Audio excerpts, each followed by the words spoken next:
Hello, so I guess you're here because you want to learn how to maintain some form of personal hygiene when you're out in the field, perhaps while camping.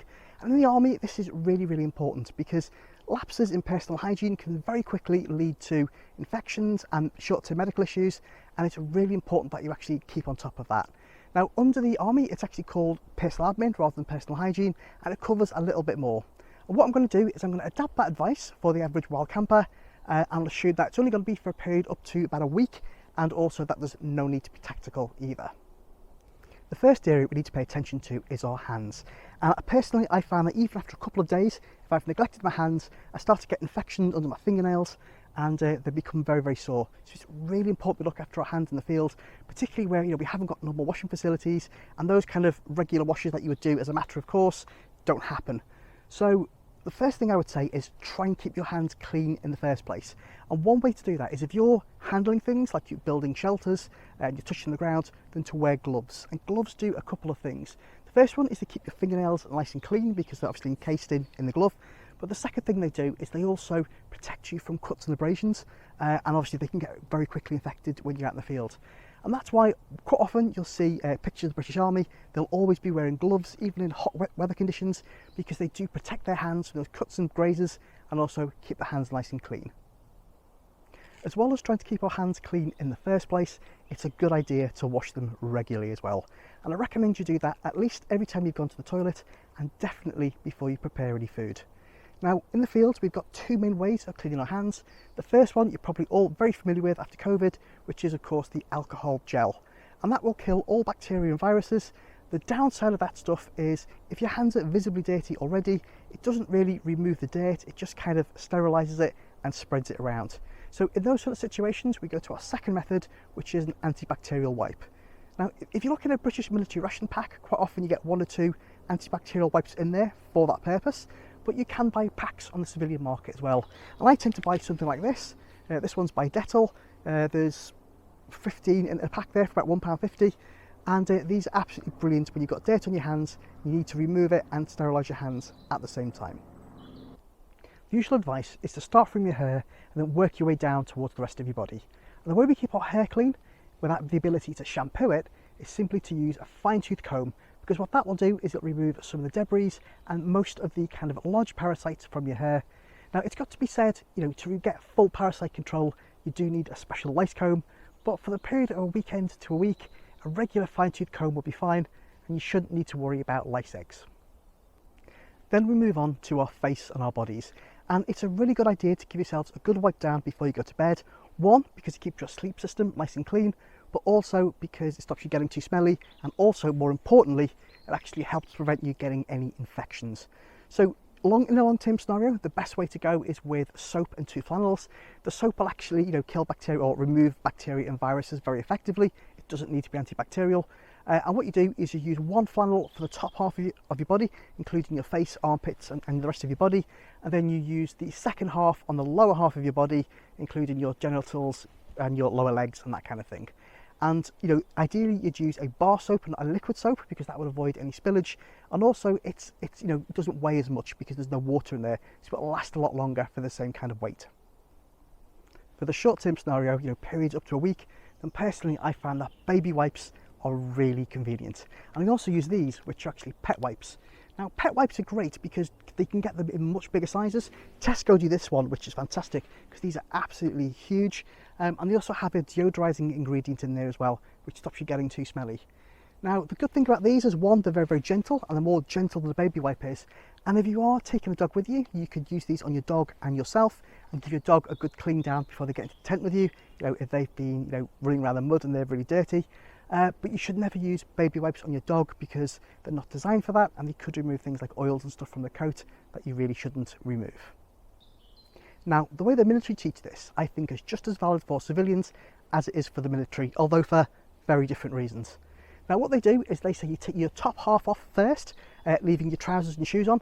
I'm not going to do that while I'm demonstrating. One, because I'm in a public park, and two, this is YouTube and not OnlyFans, and I don't want to get you female subscribers too excited.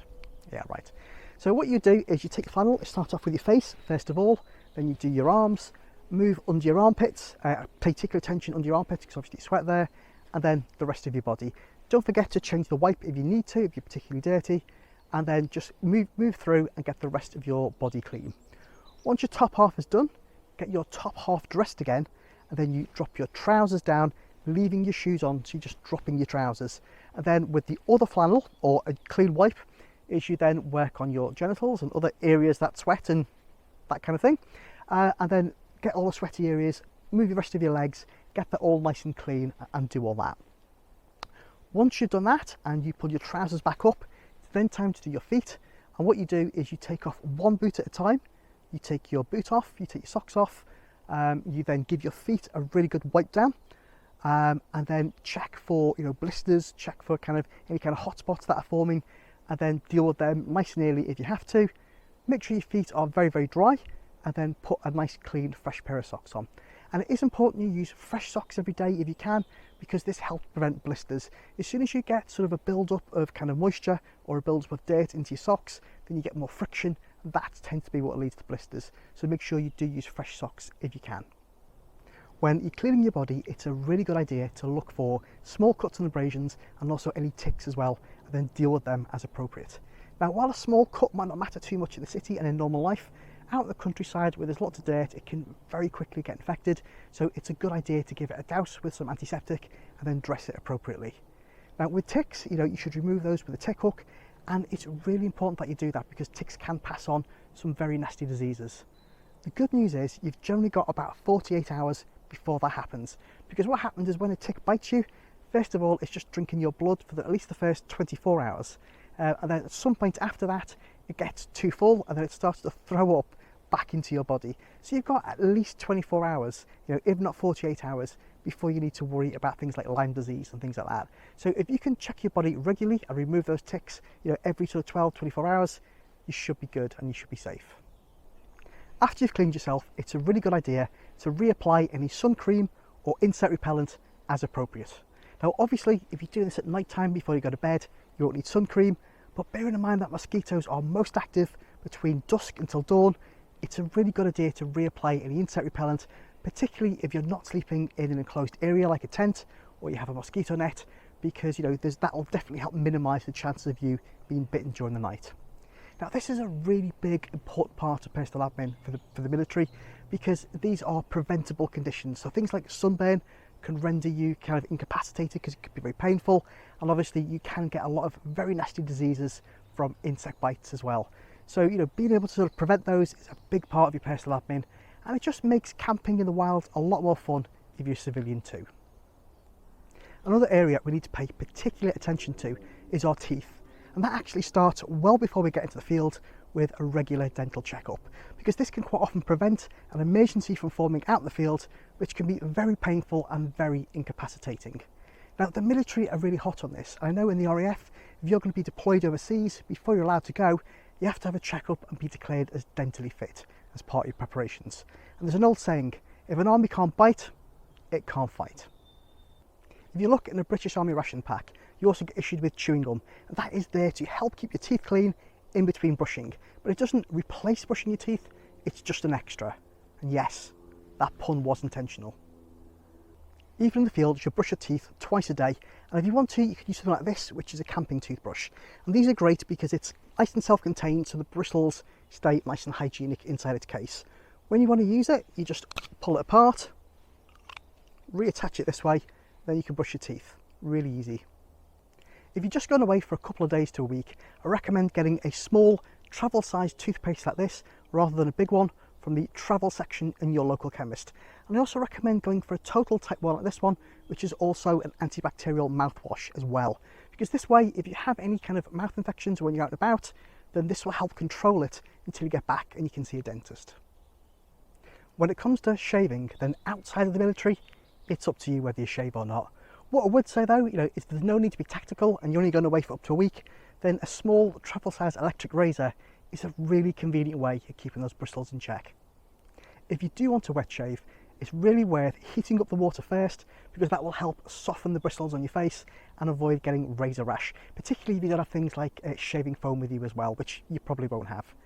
Now, the other thing to bear in mind is you should use sterile water, or at least take normal water and boil it first, then let it cool down a bit. And the reason for that is your eyes, your nose and your mouth are all potential entry points for bacteria and viruses, so only splash clean water, clean sterile water on your face just to avoid getting any infections that way. I know I have a small number of female subscribers and I haven't mentioned feminine hygiene, and I'm really sorry for that, and I do apologise. I simply just don't feel qualified on how to answer those questions. So perhaps what you can do is maybe leave comments below and help the other female subscribers out. And the final bit of personal admin we really do need to think about is making sure you've got any personal medication you need, because obviously you can go quickly downhill without that.